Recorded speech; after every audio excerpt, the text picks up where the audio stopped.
Simples, lindo, tranquilo, assim. Agora, deixa eu te falar um negócio, uma observação. Você conhece um limão chamado de limão Tahiti? Conhece? Limão Tahiti é aquele que você faz limonada suíça. É aquele que você chega na lanchonete e vai pedir assim, moça, eu quero uma Coca-Cola com gelo e limão. Aquele limãozinho que vem ali dentro, aquele ali é o limão Tahiti. Limão Tahiti não tem semente. Se limão Tahiti não tem semente, como é que eu vou saber se ele é uma mono ou se ele é uma dicotiledônea? Então eu vou te afirmar, o limão Tahiti é uma dicotiledônea, ou dicotiledônea. Mas como é que você sabe se não tem semente? Abacaxi. Corta abacaxi. Você já achou semente dentro do abacaxi? Não. Abacaxi, na realidade, é um pseudofruto, mas depois a gente fala disso. Mas não tem semente. E o abacaxi é uma monocotiledônea. Banana não tem semente. E é uma monocotiledônea. Como é que eu vou saber se uma angiosperma que não tem semente é uma mono ou uma eudicotiledônea? Então, por isso que existem outros parâmetros. Aqui a primeira característica que deu nome ao grupo é o número de cotilédones. Então, monocotiledônea tem um cotilédone, eudicotiledônea tem 2 cotilédones, isso nós já vimos. Só que existem outras características. A folha, ela tem umas nervuras. Você já pegou folha vegetal? Você já viu que ela tem uns risquinhos? Aqueles risquinhos lá são para a cigana ler a folha? Não, gente. Aquilo ali não é mão, não. Então, aqueles risquinhos a gente chama de nervuras, que nada mais são do que os vasos condutores de seiva. Então, se eu pego aqui, ó, as folhas das monocotiledôneas têm nervuras paralelas, enquanto que nas eudicotiledôneas tem nervuras reticuladas. Então, eu chamo de folha paralelinérvia, reticulinérvia. Não, mas é um palavrão desse, né? Então, eu falo assim, folhas com nervuras na forma de rede entrelaçada, nervuras paralelas.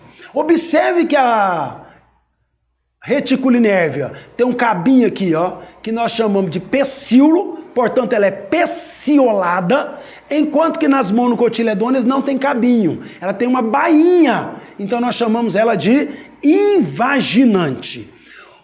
O dia que você achar uma folha de erva cidreira, pega na ponta dela assim e rasga para você ver. Erva cidreira, milho, grama, você vai ver que ela rasga de fora a fora, como se você tivesse passado uma régua, porque as nervuras são paralelas. Agora pega uma folha de alface, couve, pega na ponta dela e rasga. Ela sai picotando todinha, porque as nervuras são reticuladas.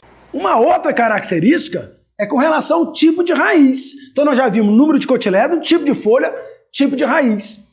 A raiz, ela pode ter 2 formatos principais. Também é outro assunto, nós vamos falar de tipo de raízes mais na frente. Mas se você pegar a raiz de uma monocotiledônea, você vai ver que ela é fasciculada, cabeleira ou celmo. Olha só, parece uma cabeleira. Você está vendo que ela não tem um eixo principal? Agora, olha a eudicotiledônea, ó. Ela tem um eixo principal, chamado de axial ou pivotante. Você que tem jardim, ou mora em condomínio, que tiver uma praga no meio da grama, que a gente chama de erva daninha, principalmente no dia que estiver chovendo, porque é mais fácil você arrancar. Pega na pontinha dela assim, puxa pra você ver, você vai ver que sai um filete lá de dentro. É raiz axial pivotante. Agora pega a grama não tem um eixo principal, raiz fasciculada ou cabeleira, ok? Flores. Você vai estudar flor comigo agora. As flores, primeiro, são exclusivas de angiospermas. E as flores têm os chamados elementos florais. Quais são os elementos florais? Pétalas, sépalas, estame e o pistilo. Como a gente não viu flor ainda, vamos pensar assim, ó. Pétalas, eu acho que todo mundo conhece pétala, né? Então olha só o que vai acontecer. Se eu observar os elementos florais de uma monocotiledônea, eles vão estar presentes em número de 3 ou múltiplos de 3. Então eu tenho aqui uma flor trímera. Olha, 1, 2, 3. 3 elementos florais, 3 pétalas. Consequentemente vão ter 3 sépalas, 3 estames, 3 pistilos. Consequentemente, ela é uma flor trímera. Isso é monocotiledônea. As eucotiledôneas são tetrâmeras ou pentâmeras. Tetrâmeras tem 4, ou múltiplo de 4, 5 ou múltiplo de 5. Consequentemente, tetrâmera e pentâmera são eudicotiledôneas, trímera são as monocotiledôneas. Então agora você vai começar a brincar disso, né? Mas eu peguei uma margaridinha e eu estava brincando de bem me quer, mal me quer. E eu percebi que ela tinha 12 pétalas. E eu aprendi que 12 é múltiplo de 3, mas 12 também é múltiplo de 4. Como é que eu vou fazer nesse caso? Você tá diante de uma flor com 12 pétalas. Eu vou considerar que é trímera ou é tetrâmera? Aí não dá para considerar. Por isso que nós temos outros parâmetros. Você ficou diante de um problema desse, o que você vai fazer? Olha o tipo de raiz, olha o tipo de folha, olha o número de cotilédones. Então a gente não pode basear e classificar uma planta de acordo com apenas uma característica. Você vai pegar várias características e aí você vai saber se ela é uma mono ou se ela é uma eudicotiledônea. Mais uma característica é com relação aos feixes liberolenhosos. Não, que palavrão é esse? Eu já falei para vocês de planta vascular, que ela tem xilema ou floema. E você vai estudar mais na frente comigo esses vasos condutores. O xilema, ele também é chamado de lenho. O floema, ele é chamado também de liber.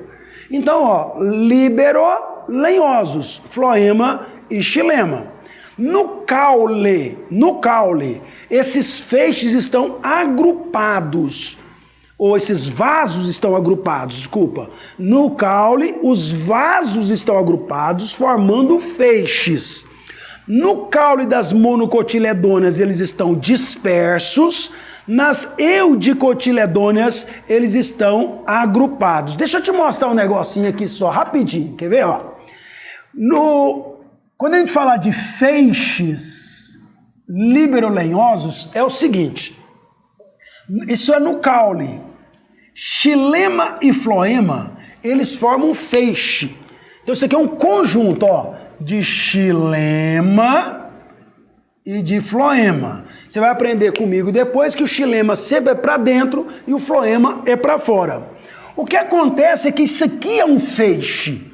Se eu pegar o caule de uma monocotiledônea, esses feixes se encontram assim, ó, dispersos ou desorganizados. Quando eu pego o caule de uma eudicotiledônea, olha a diferença. Os feixes se encontram organizados. Então, feixe liberolenhoso é no caule. Nas monocotiledôneas dispersos, nas eudicotiledôneas, eles se encontram organizados, formando o que nós chamamos de cilindro central. Bom, feito isso, eu venho aqui e falo assim para você, monte um quadro, isso foi questão de vestibular, questão discursiva, monte um quadro comparativo entre mono e eudicotiledôneas.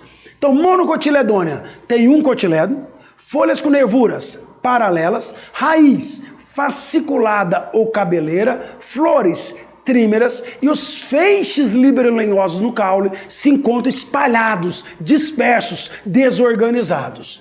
Nas eudicotiledôneas, eu já vou ter 2 cotilédones, folhas com nervuras reticuladas, raiz axial pivotante, flores tetrâmeras ou pentâmeras e os feixes vasculares se encontram organizados. Querido professor, oi, eu só não entendi esse negócio de peciolada e invaginante. Pecíolo é aquele cabinho que prende a folha ao caule. Se você já comprou couve, a couve vem amarrada no pé dela, no pecíolo. Então ela é uma eudicotiledônea. 90% das folhas que você conhece são assim. Mas se você olhar a folha de milho, erva cidreira, bananeira, você vai ver que ela não prende através do pecíolo, e sim através de uma conchinha, como se fosse uma bainha, daí o nome de invaginante. Então preste atenção nos coqueiros. Você que mora em condomínio tem muito coqueiro. O coqueiro é diferente, porque ele tem um pecíolo, mas ele termina em quem? Em bainha. Então, se prender através da bainha, é monocotiledônia. Se prender através do pecíolo, é eudicotiledônia. Mas geralmente eles não vão te cobrar isso, eles vão cobrar as demais características. Outra coisa que eu quero que você recorde, antes de eu passar para frente, é que monocotiledônia tem um cotiledo, mas o que é cotiledo mesmo? É uma folha embrionária modificada que armazena e ou transfere nutrientes para o embrião. No caso das monocotiledôneas, o cotiledo só transfere os nutrientes do endosperma para o embrião. Nas eudicotiledôneas, ele armazena e transfere porque ele englobou o endosperma. Então tá aí um quadro comparativo. Tem outras diferenças, Selmo? Tem. Por exemplo, com relação ao tecido da raiz. Mas como nós não estudamos tecido ainda, e muito menos raiz, fica difícil de você entender. Do caule aqui é mais fácil. Mas quem lembra lá na raiz tem um tecido chamado de endoderme. Essa endoderme vai ter um reforço em U ou estria de Caspari. Nossa, calma, nós vamos chegar lá. Então, se você quiser pegar isso também, ó, as monocotiledôneas, a endoderme da raiz das monocotiledôneas tem reforço em U, a endoderme da raiz das eudicotiledôneas tem estria de Caspari. Só que já é muito específico. Outro é o tempo de duração da planta. Geralmente as monocotiledôneas, geralmente, porque tem exceção, mas em geral as monocotiledôneas são anuais. As eudicotiledôneas geralmente são perenes. E ainda tem diferença também com relação ao grão de pólen. Mas essas são as principais diferenças entre uma mono e uma eudicotiledônea. Feito isso, lindo, tranquilo, a gente então vai falar agora de reprodução. Para falar de reprodução, eu tenho que falar de órgão reprodutor. Até que, enfim, eu cheguei na flor. Então aqui eu quero voltar lá na nossa primeira aula. Você vai lembrar lá na nossa primeira aula que fanerógama é uma planta que tem flor? Não. Fanerógama é uma planta que tem órgão reprodutor sexuado evidente. Nas gimnospermas, elas são fanerógamas, mas elas não têm flor. A única planta que tem flor, angiosperma. Assunto lindo, tranquilo, mas que é muito importante para você entender a próxima aula, que é a reprodução das angiospermas. Então, olha aqui, ó. Esse cabinho que prende a flor ao caule, como é que chamava o cabinho que prendia a folha ao caule? Eu vou até voltar aqui para você ver, ó. O cabinho que prendia a folha ao caule, ó, nas eudicotiledôneas, é o pecíolo. Agora, o cabinho que prende a flor ao caule chama pedúnculo ou pedicelo floral. Pecíolo é o pé da flor, da folha, pedúnculo é o pé da flor. Então, aquele cabinho que prende a flor ao caule, pedúnculo ou pedicelo floral. Agora, você vai ver que ele tem uma dilatação. É como se eu estivesse vendo um pincel assim, ó, onde você tem aqui o pezinho dela e aqui em cima dilata.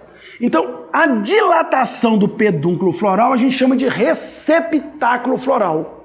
Isso vai ser muito importante, não porque prende a flor, mas lá em fruto, por exemplo, você vai ver que o que você come com o nome de caju é o pedúnculo floral. A maçã é o receptáculo floral. Então é importante você saber, o pezinho, pedúnculo ou pedicelo. A dilatação do pedúnculo é o receptáculo.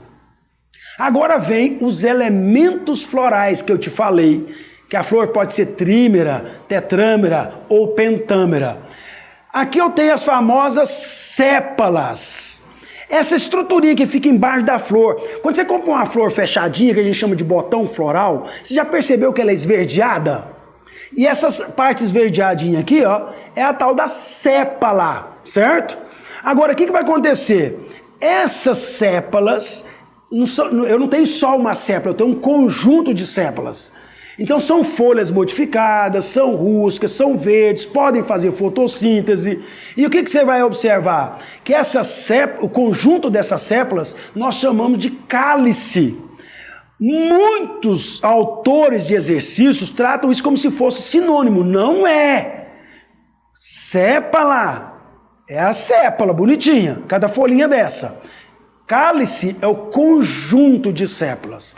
Aproveitando que eu falei que são folhas rústicas, verdes, pode fazer fotossíntese, tudo na flor são folhas modificadas. Tudo na flor são folhas modificadas. Então as sépalas são folhas modificadas. Quando ela abre, por cima dessas sépalas, aparece o que nós chamamos de pétalas, que também são folhas modificadas. Então nós temos pétalas. Só que as pétalas são folhas mais delicadas, geralmente coloridas, geralmente perfumadas, que emocionam as meninas. Essas são a tal das pétalas. Conjunto de sépala, cálice. Conjunto de pétalas, a gente chama de corola. Então nós temos aqui as sépalas e nós temos as pétalas, ou o cálice e a corola. Conjunto de cálice mais corola tem nome? Tem, a gente chama de perianto. É outro termo que eu vou precisar muito deles. Quando eu falar assim para você, uma flor para ser polinizada pelos insetos, ela tem que ser periantada. Ou seja, ela tem que ter pétalas e ela tem que ter sépalas. Ela tem que ter cálice e tem que ter, então, corola. Botânica é isso. Muito nome, como se não bastasse, eles ainda dão sinônimos. E como se não bastasse, ainda pega o conjunto dos conjuntos. Né? Então, conjunto de sépala, cálice, conjunto de pétalas, corola, conjunto de cálice mais corola, perianto. Saindo aqui do receptáculo, você está vendo um filete? Esse filete, ele recebe o nome de filete, porque ele lembra um filete. Na ponta do filete, o que a gente tem? A antera, que é onde vai produzir o grão de pólen. Então, ele é o masculino. Então, filete mais antera, eu chamo de estame. Então, o que é estame? Estame é o órgão reprodutor masculino, formado de filete mais antera. Tudo tem nome, tudo tem conjunto. Conjunto de filete mais antera, estame. Mas você está vendo que tem outro estame de cá? Ao conjunto dos estames, nós chamamos de androceu. Lembra? Andro, masculino. Agora, olha aqui no meio, você vai ver um garrafão aqui, ó. Esse garrafão que você está vendo aqui é o órgão reprodutor feminino. A tampa da garrafa eu chamo de estigma. Aí você vê o gargalo, estilete.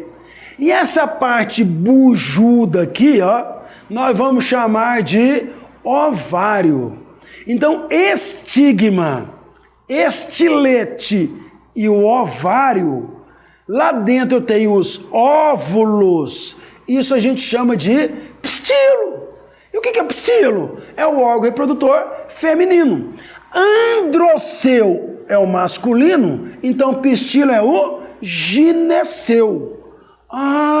Selmo, parece que não é tão difícil assim não. Não é não.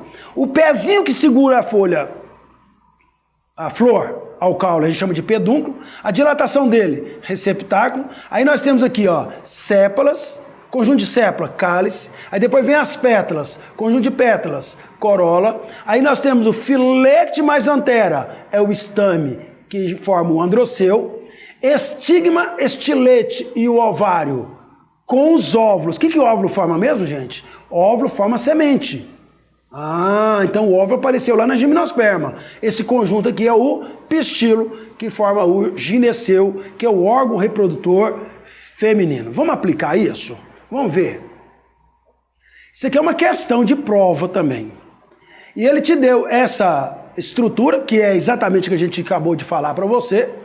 E ele vai querer saber o nome dessas estruturas aqui, ó. Então eu tirei as perguntas aqui, porque a gente só para brincar um pouquinho. Então o que vai acontecer aqui, meninos? Se a gente lembrar da nossa estrutura que nós acabamos de fazer, você vai ter aqui o número 1.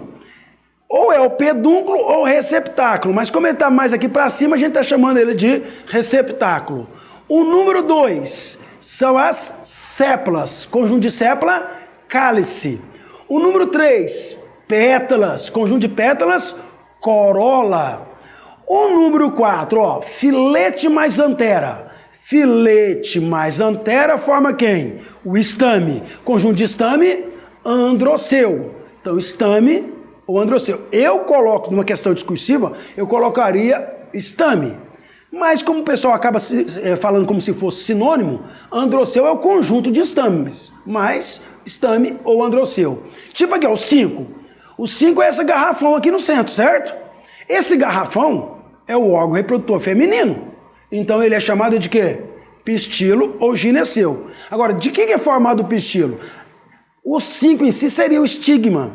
Depois vem o estilete, essa estrutura aqui de baixo é o ovário.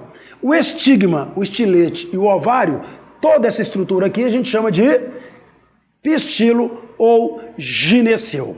Então veja só, essa nossa aula é a primeira aula de angiosperma. Nós estudamos briófitas, pteridófitas, anjo, a gente tem que ficar mais tempo nela, porque é o grupo mais evoluído. O que a gente viu? Características através do cladograma. Vimos a diferença entre mono e eudicotiledôneas com aquele quadro comparativo. E a estrutura do órgão reprodutor, que é a flor, que é a estrutura completa, nem toda flor tem tudo isso, para que a gente agora possa falar na próxima aula a respeito de reprodução. Um abraço, um beijo, um queijo e até a próxima aula. Um abraço!